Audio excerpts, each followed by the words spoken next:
choix est totalement naturel par rapport à mon choix politique, mon orientation, ma façon de voir la gestion de la chose publique. Madame Bello est une femme populaire et nous avons besoin d'une région populaire, d'une gestion populaire au service du peuple. Et puis sur le plan de l'intégrité, depuis autant d'années qu'elle est engagée en politique, jamais elle n'a été inquiétée par la justice, jamais elle n'a été convoquée, jamais on l'a vu dans des affaires qui concernent la gestion de la chose publique. Et puis il y a aussi le choix de la clarté. C'est une liste à gauche, c'est une liste au service des hommes et des femmes du progrès sur la base d'un véritable projet. Et donc ce n'est pas une liste qui joue dans les combines, dans les tractations, dans les tambouilles. Non, sa liste est claire, c'est une orientation de gauche. C'est un choix naturel. Aux précédentes élections régionales, en 2015, j'étais sur sa liste. J'étais à l'époque premier fédéral au PS. Et nous avions construit ce rassemblement qui nous avait permis de finir à la deuxième place et d'être donc en position d'offrir une alternative, d'offrir une alternative aux Réunionnais.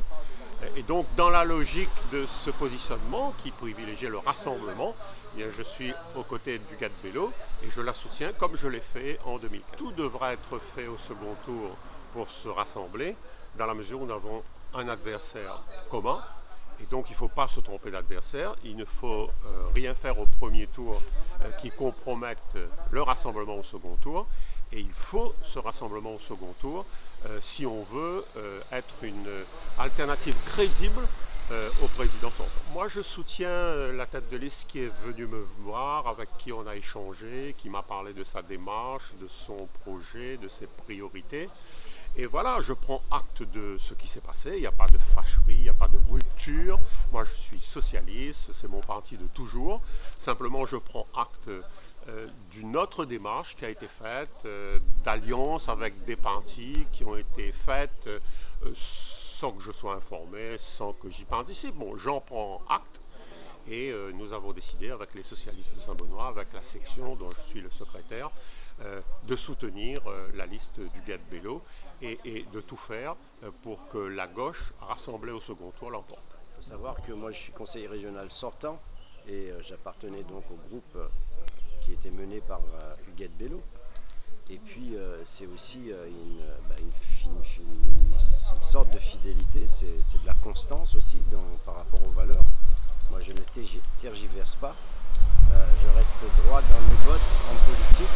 Depuis que je me suis inscrit dans ce parcours politique, eh bien moi je reste toujours dans la même lignée et aujourd'hui je continue aux côtés de quelqu'un qui porte des valeurs et qui a aussi beaucoup lutté, beaucoup fait avancer les choses à La Réunion. C'est une progressiste de longue date qui n'a jamais faibli, qui n'a jamais tenté d'aller un jour à droite, un jour à gauche. Et c'est ça qui fait, c'est toutes ces qualités qui font que aujourd'hui, moi, je suis fier d'être à ses côtés et de lui apporter mon soutien, mais le plus total. Je ne sais pas s'il y a d'autres listes de gauche, mais en tous les cas, moi, je sais que j'ai choisi celle qui est conduite par Madame Bello, où, en tous les cas, il y a une vision progressiste et surtout avec une volonté de développer la Réunion, mais dans ce qui est le plus profond, hein, notamment quand on gère la région, c'est-à-dire le développement économique, et notamment concernant notre micro-région Est, hein, qui est la micro-région la plus en retard. Donc Madame Bello nous accompagnera pour mettre les outils qu'il faut pour accompagner les villes de l'Est, la micro-région Est, vers le progrès et rattraper aussi le retard au niveau régional.